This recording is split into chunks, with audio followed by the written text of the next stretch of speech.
어떤 음악성을 갖고 있는 것이고, 그래서 우리가 서정시라고 하는 것은 영어로 리리시즘이라고 서정주의라고 이야기하는데요. 그 리리시즘이라고 했을 때 리리시즘 했을 때는 리릭이라고 하는 악기, 서양 악기에 의해서 나온 거예요.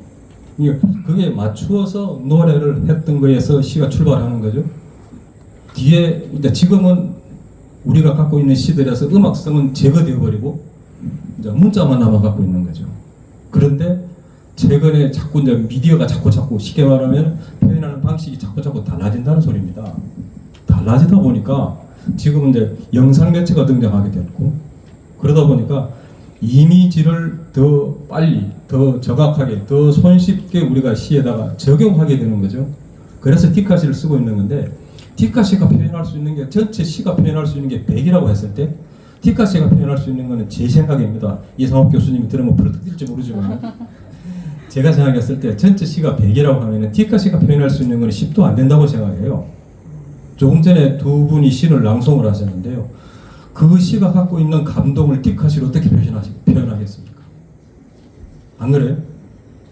백석 흰 바람벽에 있어 유치한의 행복을 예를 들어서 디카시로 쓴다. 그 어떻게 표시해야 하겠습니까?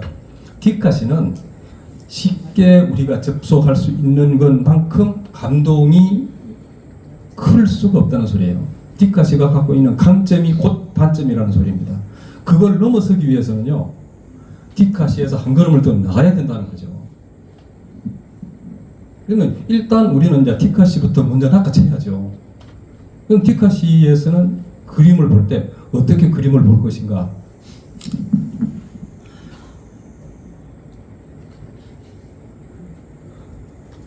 저번에 저기 해운대에서 디카시 강의를 좀 부탁을 받아가지고 만들었던데, 그때 그걸 잠깐만 좀 보여드릴게요. 이게 지금 뭐 신발 한 짝이잖아요, 그죠? 너무 깜깜하나요? 잘 보이나요? 예. 제만 잘 보이는데. 네, 보시다시피 신발 한 짝입니다. 그냥 길 가다 보면은 그냥 뒤에 보시다시피 쓰레기 버려놓은 거 아닙니까? 우리 아파트 앞인데 우리 아파트 주민들이 시민의식이 저 정도입니다. 근데 신발 한 짝이 이렇게 튀어나와가지고 있어요. 자, 그냥 신발 한 짝 신고 지나갈 수 있는 일상의 풍경입니다. 그런데 어떤 신발 한 짝에서 우리가 느낄 수 있는 감정은 저마다 다를 수가 있다는 거죠. 왜? 신발이라고 하는 이 사물이 갖고 있는 상징성이라고 하는 게 있어요. 그런 상징성은 우리가 막 인문학을 공부를 해서 신발에는 이런 상징이 있구나, 그런 정해진 틀을 말하는 게 아니라 우리가 평소에 살아있는 모든 사람들은 신발 신고 다니잖아요. 우리 어머니가 요양원에 가니까 신발이 필요가 없더라고. 신발이 필요 없다는 소리는 무슨 말입니까? 내 생에서 이제 중요한 타임은 다 끝났다는 소리입니다. 그렇죠? 그만큼 신발이 갖고 있는 함의는 어머는 거죠. 그래서 신발 하나가 버려져 있다, 뭐 못 써서 더 좋은 신발 샀기 때문에 버릴 수도 있겠지만은 보는 느낌에 따라서는 다를 수가 있다는 거죠. 이렇게 신발 한 짝 보았을 뿐인데 왜 누군가의 바닥을 봐버린 것 같을까? 왜 누군가의 마지막을 봐버린 것 같을까? 자, 시적인 걸 아까 질문하셨는데 바로 이게 시적인 거예요. 예. 그러니까 신발 하나를 봤는데 그 신발 한 짝에서 왜 바닥까지 자살하는 사람, 절벽에서 투신 자살하는 사람이 그냥 신발을 신은 채 뛰어내리면 되는데 그 사람은 신발을 벗어놓고 뛰어내리니까 뭔가 흔적을 남겨놓고 싶다는 거죠. 그래서 번지 점프를 하는 사람하고 자살하는 사람하고 뛰어내리는 자세가 다르다고 합니다. 번지 점프하는 사람은 죽으려고 뛰어내리는 게 아니잖아요. 즐기려고 뛰어내리는 거고, 자살하는 사람은 더 이상 내게 남은 시간이 없다, 내게 남은 의미는 없다, 모든 의미를 다 지워버린 곳에서 내 자신을 마지막으로 지워버리는 사람한테는 아주 그 포즈 자체가 다를 거 아니에요.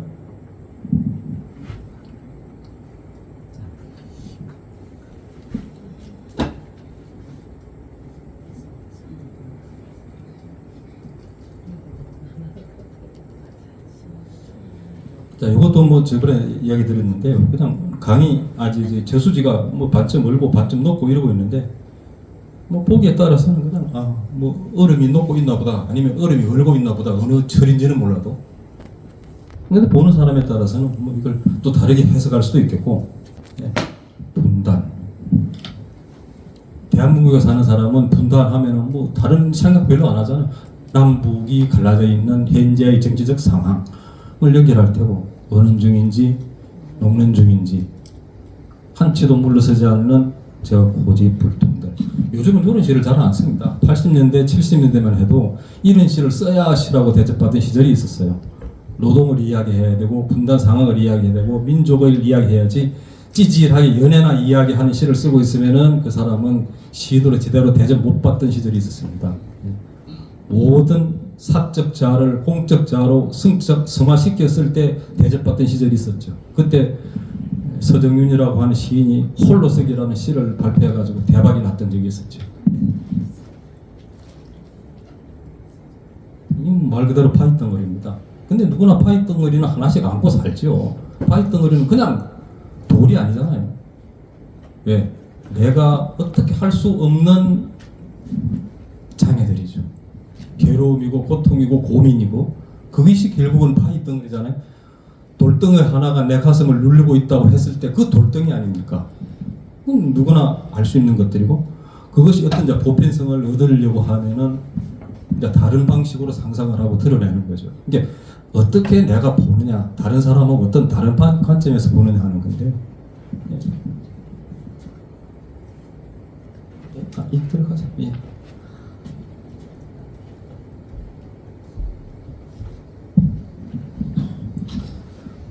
어머니만 생각하면은 돌덩이 하나 가슴을 짓누른다. 뭐 여기까지만 해도 대부분 그래 참 누구나 겪고 있는 아니면 겪었을 아니면 겪을 과거행이거나 현재행이거나 미래행의 상황들이잖아요.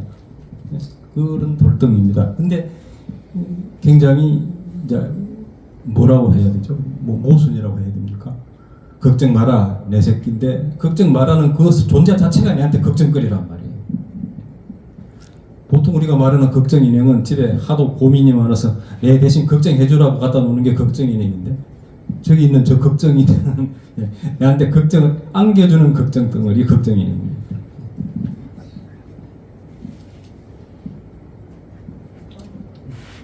그냥 뭐 흔히 보는 오늘같이 비 오는 날 아침에 이슬 내렸을 때의 이파리입니다. 네?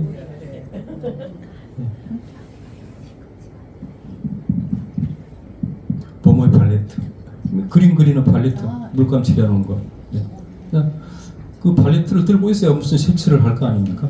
그 색칠을 하는데 저 하나만 들고 있으면 온 산을 색칠 다 한다는 거죠. 저 물감 하나로 뜨거운 비 하나가 내 청춘을 온통 다 색칠하듯이 그렇게.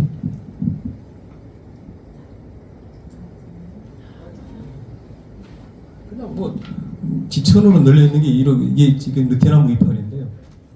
이게 그래서 저는 저기 나와 있는 혹이 그래 열매인 줄 아는 그런 무식한 사람이었습니다. 열매가 느티나무는 저렇게 열리나?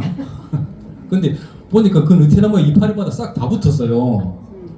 그래서 저거는 확실히 열매다. 별로 의심을 안 했는데 누가 그러더라고. 저거는 혹, 벌레집이란 말이죠. 그래서 뭐라고 쓰겠습니까?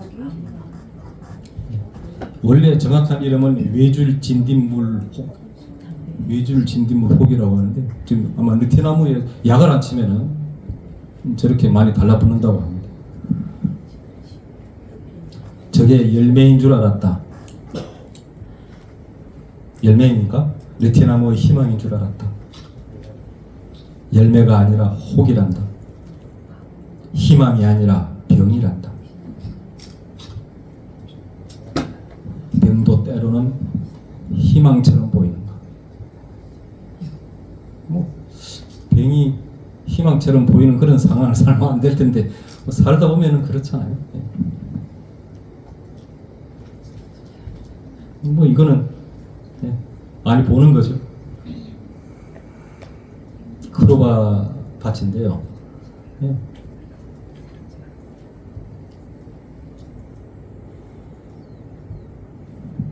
그러바 하면은 어렸을 적에 저 꽃 꺾어서 꽃반지 만들고 뭐 목걸이 만들고 시계 만들고 했던 그 폐물들의 원료입니다. 그죠? 네. 그래서 꽃시계, 꽃반지, 그 눈부신 폐물들을 안고 어린 신부들은 다 어디로 갔나?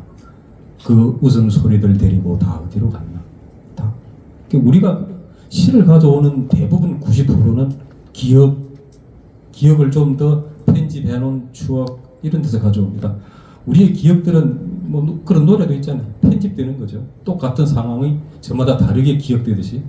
그리고 기억 중에서도 고통스러운 기억은 자동적으로 편집이 돼가지고 예쁘게 아름답게 그립게 만들어버리죠. 그래서 항상 지나간 시간들은 어떻습니까? 그립죠.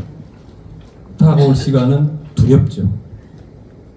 안 겪어본 시간은 두렵고 겪어본 시간들은 그립고 현재는요 고통스럽죠.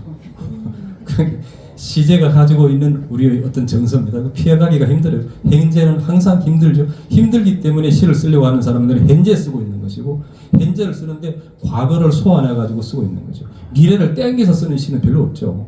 항상 과거를 충만한, 그래서 시를 뭐라고 하냐면 충만한 현재인이라고 합니다. 항상 시는 과거 일인데 현재인으로 쓰죠. 거의 대부분.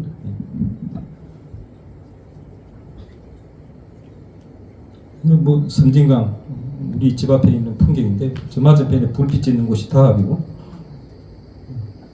저녁에 나가니까 그냥 이렇게 요즘 뭐 요즘뿐만 아니라 수시로 볼 수 있는 풍경입니다. 그래서 뚝에 걷는 누군가의 이렇게 벨 소리가 전화벨 소리가 들리길래 썼던 생각이 들죠. 이렇게.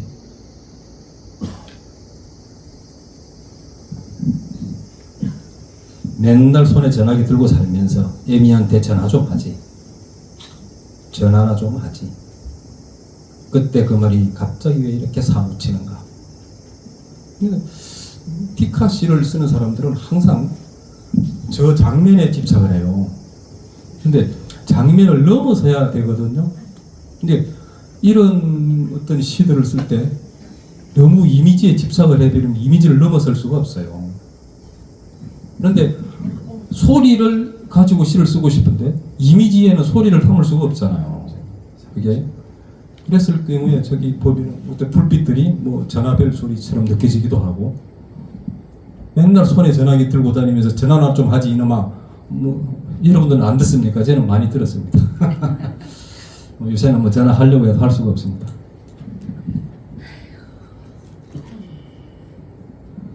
예, 뭐 며칠 전에가 중복이었는데 예, 잘생겼죠? 걔도 잘생기고 봐야 돼요. 예.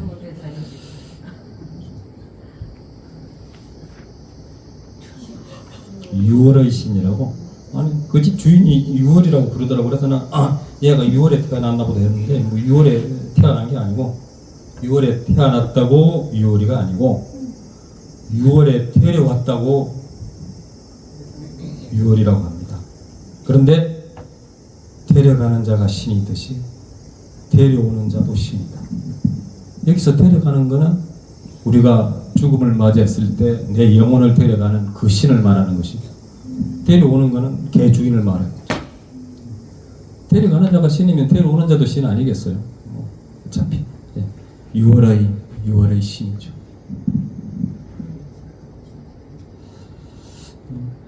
대나무밭에서 대들이 이렇게 쫙 어느 한 곳을 가리키고 있습니다.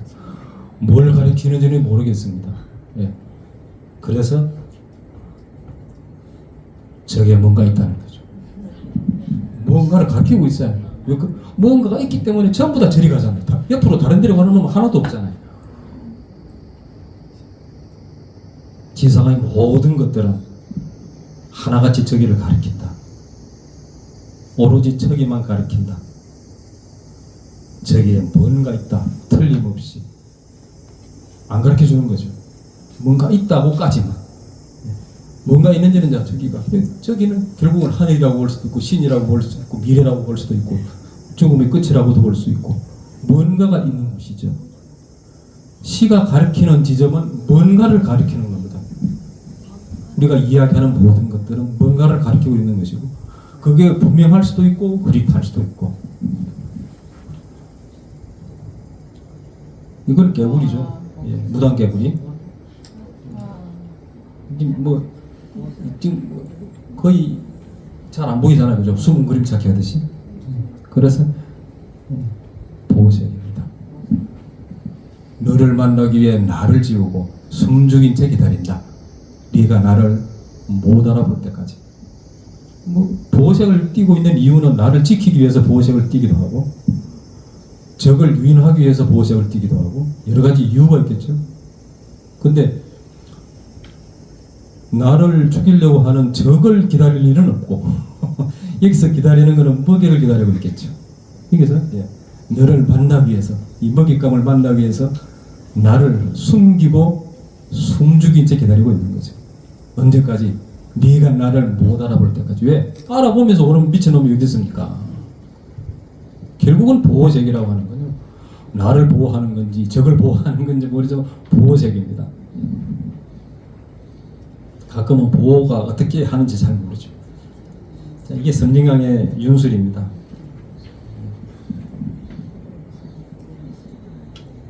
찬란하죠. 붙잡을 수 없는 저것들, 영원히 내 것이 될 수 없는 저것들, 내 것이 될 수 없어서 언제나 빛나는 저것들, 내 것이 될 수 없기 때문에 빛나죠. 항상. 이게 낭만주의의 요체 아닙니까? 내 것이 될 수 없고 항상 내가 그리운 것들은 먼 곳에 있죠. 우리가 넘어설 수 없는 강이 있고, 저쪽에 강 저쪽이 있고 강 이쪽이 있습니다. 강 이쪽을 갖다 우리는 언덕 안자를 써가지고 이쪽 차안, 강 저쪽을 피안. 그래서 우리는 피안의 세계, 피안의 세계를 영어로 말하면 유토피아입니다. 그렇죠? 유토피아라고 하는 건 아시다시피 토피아라고 하는 것은 땅이고 유라고 하는 접두사는 없다는 소리예요. 존재하지 않는 땅이 바로 유토피아입니다. 유토피아는 낙원이죠. 우리가 번역할 땐 낙원인데 그 낙원은 현실에는 없는 곳입니다. 그 없는 곳을 꿈꾸는 걸 가서 문학에서 뭐라고 하냐면 낭만주의라고 합니다. 그러니까 낭만주의를 다른 말로 번역을 하면은 동경의 문학이라고 합니다. 동경, 꿈꾸는 거죠. 항상 저쪽으로. 그래서 내가 가질 수 없는 것들에 대한 어떤 아름다움. 또 개가 나왔어요. 아주 비겁한 개입니다. 왜? 짖으려면 나를 보고 짖어야 될 거 아니에요. 엉뚱한 데를 보고 짖습니다. 요새 뉴스에 많이 나옵니다.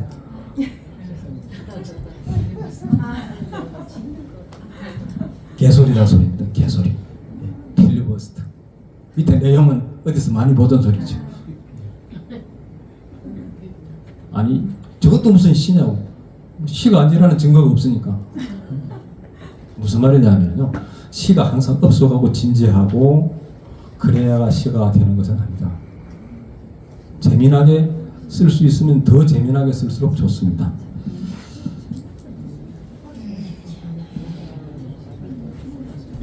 자, 그러면 오늘의 팁으로 들어가겠습니다.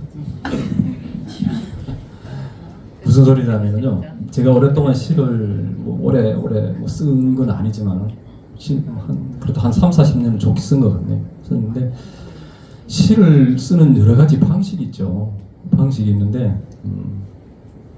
어떻게 하면은 의미를 잘 살려서 시를 쉽게 쓸 수 있느냐가 고민이 될 수도 있고, 어떻게 하면은 가장 낯설게 쓸 수가 있느냐 하는 게 고민일 수도 있어요. 그 두 개를 동시에 다 추구하면은 좋은데, 익숙하면서도 낯설게, 그게 제일 좋은데, 그거는 검은 흰색 이렇게 말하는 것만큼이나 말도 안 되는 소리거든요.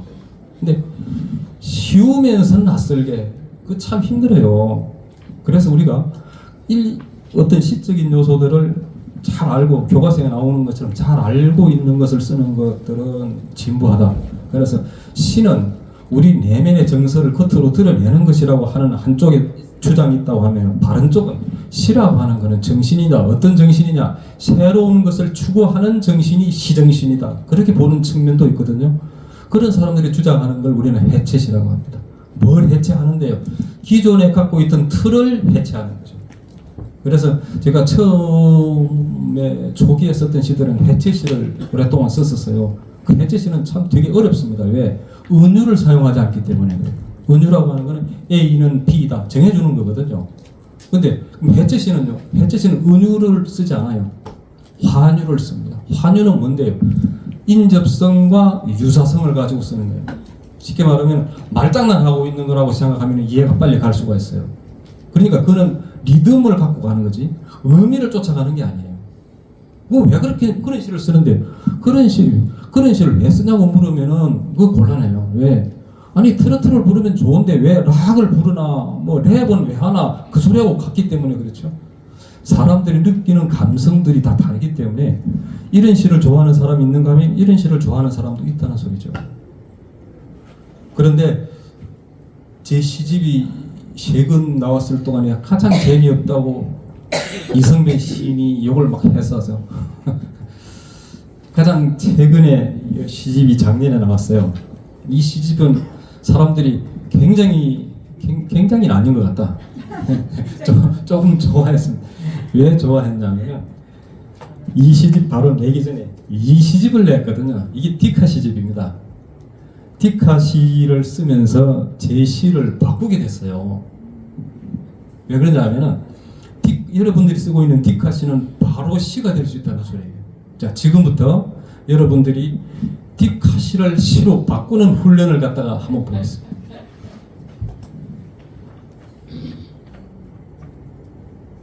자, 이게 디카 시거든요. 집신벌레라고. 이게 옛날에 근무할 때, 학교 근무할 때 제 슬리퍼였습니다. 깨져가지고 호치켓으로 찍어가지고 근데 뭐 집시는 아니지만 슬리퍼 신발이 신발이니까 집신벌레가 생각이 나서 어느 시기가 되면 두 개로 나뉜다는 무성생식, 한 짝이 한 켤레가 되는 고단한 마술, 누더기 발자국 하나 더 늘어나는 가난한 사람. 이 집신벌레라고 하는 시였거든요. 근데 이 시집에 수록을 했어요. 이게 인티카 시집이 아니거든요. 그냥 그림 빼버렸습니다. 어떻게? 그냥 이렇게 집신벌레 아까 써놓은 그대로 아닙니까? 어떻습니까? 이상합니까? 상관없잖아요. 아니 뒷가시는 꼭 뒷가시로 써야 된다는 게 어딨습니까? 아니 그림 지우면 그냥 시예요. 그래서 뒷가시는 여러분들이 시를 쓸 때 아주 유리한 입문이 되는 겁니다. 바로 이 시를 바로 쓰려고 하면 골 아파요. 그런데 뒷가시를 써가지고 시로 바꾸는 것은 어렵지 않습니다. 이 뱀이거든요. 뱀이 한 마리 확 지금 지나가고 있습니다.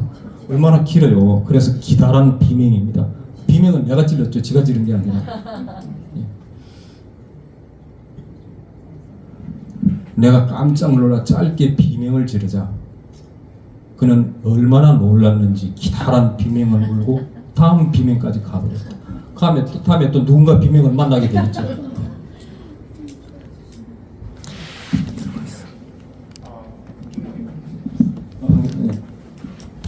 근데 이걸 그림을 떼버리고 이렇게 뱀이라고 뱀 깜짝 놀란 내가 짧게 비명을 지르자 그는 얼마나 놀랐는지 기다란 비명을 물고 다음 비명까지 가버렸다. 이 시가 요 시집의 맨 앞에 수록되어 있습니다. 맨 앞에 수록되어 있다는 것은 굉장히 중요하죠. 왜? 이 시집의 얼굴이라는 소리거든요. 시집을 내는 사람들은 맨 앞에 어떤 작품을 배치할지를 굉장히 고민하거든요. 이게 디카시에서 가져온 겁니다.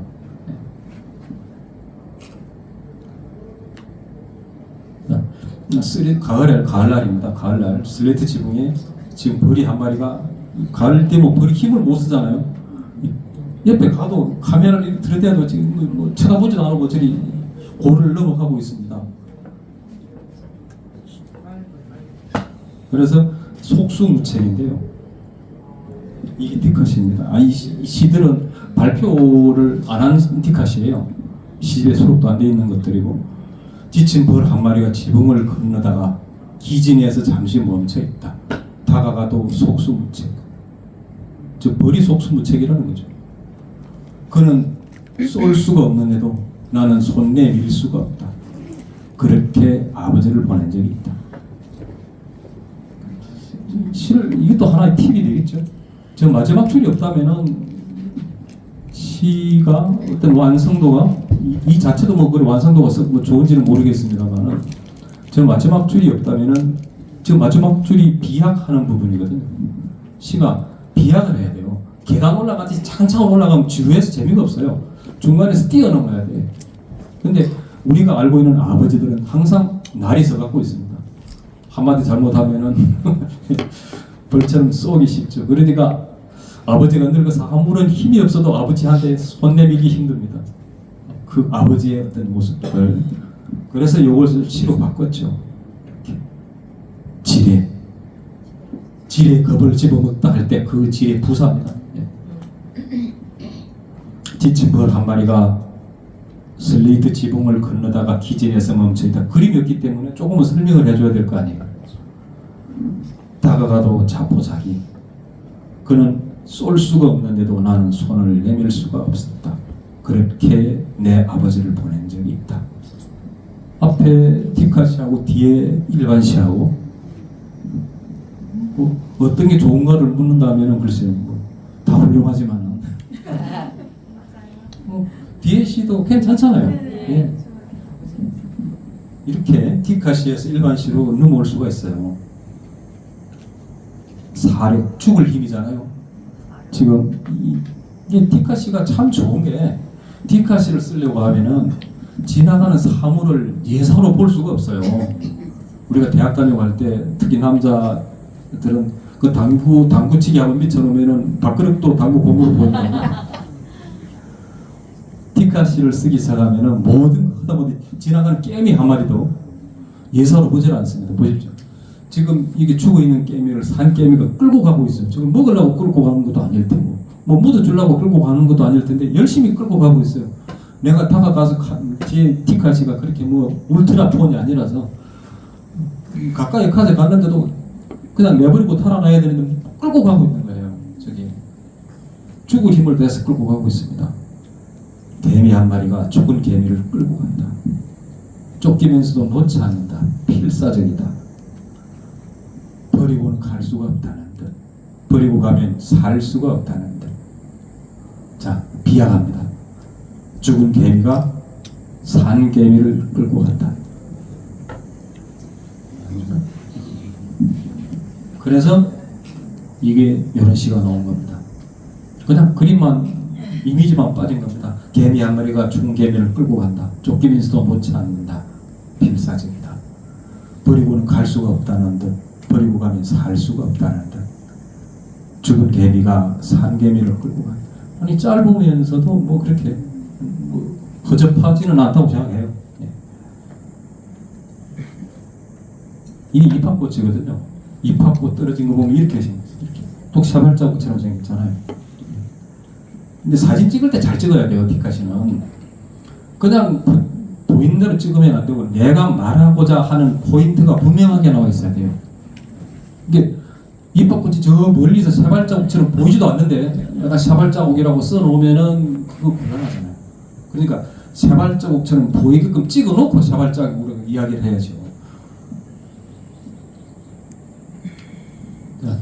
하얀 순문계리에 찍힌 새 발자국 같다.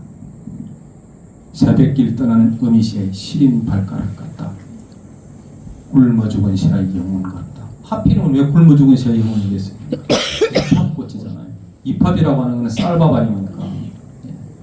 그 쌀밥꽃, 쌀밥이 그리워하던 그 시절, 굶어 죽은 새의 영혼 같다. 이 그대로 그냥 이렇게 이미지만 주었습니다. 앞에 이팝꽃이 지고 있다. 이 한 줄만 더 넣었어요. 뒤에 부분은 디카시에 있던 문장을 그대로 가져온 겁니다.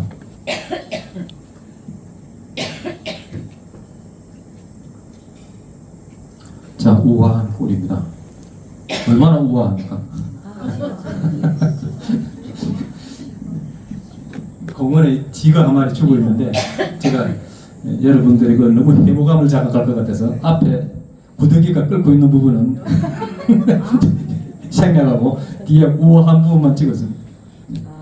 시는 예쁜 것만이 시가 되는 게 아니에요.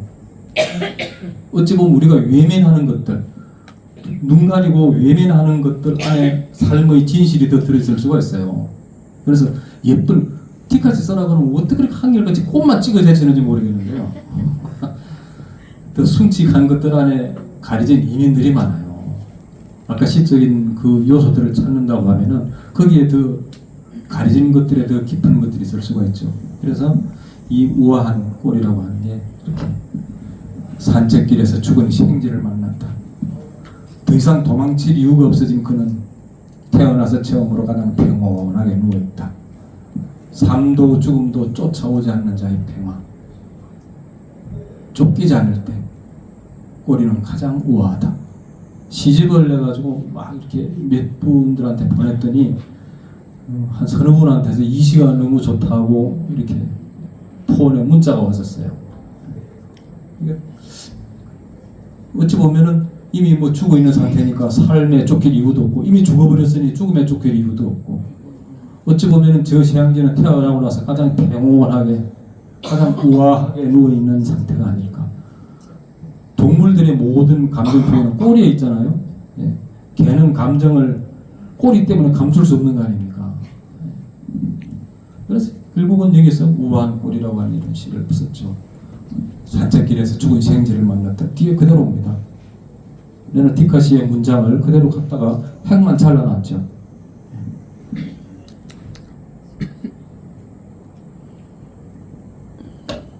절도입니다. 절도. 도둑질. 지금 수국이 하동공원에 올라가니까 수국이 막 피어있길래 아침에 그냥 몇 개 꺾고 왔습니다. 그것도 누가 보면 욕할까 싶어가지고 좀 조마조마해가면서 이렇게 꺾어다가 집에 꽃병에다 꽂아놨는데요. 가만히 생각해보니까 내가 꽃을 훔친 건지 꽃이 나를 훔친 건지 모르겠더란 말이죠. 내가 꽃을 훔쳤다고 생각했는데 집에 와서 보니까 꽃이 내 마음을 훔쳐간 거 아니냐. 내 마음을 훔쳐갔기 때문에 내가 꽃을 데려온 거죠. 그래서 이렇게 공원에서 수국시공이 훔쳤네. 누가 볼까봐 심장을 초래감이 훔쳤네. 나무라는 양심을 윽박질러가며 훔쳤네. 집에 와서 보니 꽃은 없고 나를 훔친 도둑 셋이 웃고 있어. 관점을 뒤집어 버리면 시가 된다는 소리예요. 무슨 말인지 이해가시죠? 예.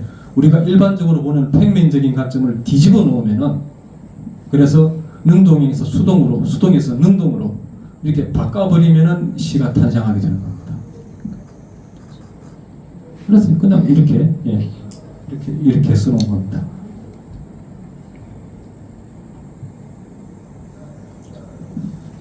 호박잎 가을쯤 돼서 호박잎이 아주 시원찮습니다. 맛이 갔는데 그래서 호박잎 수위라고 하는 게 죽을 시신을 감싸는 옷이 수위일 텐데요. 저는 호박잎으로 수위 한벌 짓고 싶네.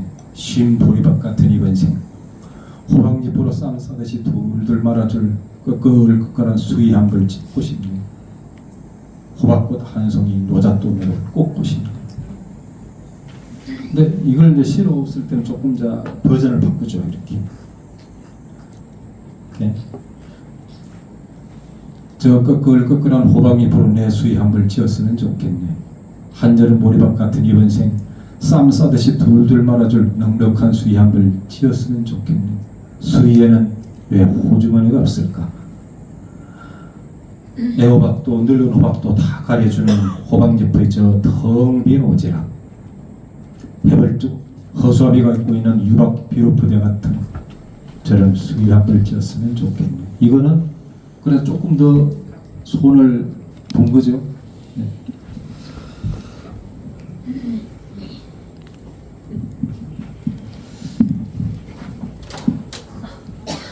자, 제가 하는 얘기는 다 끝났습니다. 사실 디카시, 일반시 우리가 막 분류를 하는데요. 시는 그렇게 분류할 거 없어요. 디카시 쓰다가 일반시 쓸 수도 있고, 일반시 쓰다가 시조를 쓸 수도 있고, 시조 쓰다 재미없으면 산문을 쓸 수도 있고, 뭐 다 문학 아닙니까? 너무 좁게 금긋지 말고 넘나들면은요 훨씬 넓어집니다. 그리고 내가 정말 디카시에 소질 있는 건지 일반시에 소질 있는 건지 모르잖아요. 근데 디카시를 통해서 일반 시인으로 넘어갈 수 있는 거고 디카시에 더 깊이 들어갈 수 있는 거고 그러니까 미리미리 자기를 어떤 틀에 갖추지 마시고 오늘 여기 팽살에 오셔가지고 뒷가시를 저렇게 가지고 놀면 이런 시가 만들어주는구나 하는 팁을 가지고 가셔도 여기 오신 기름값은 될 것 같습니다. 감사합니다.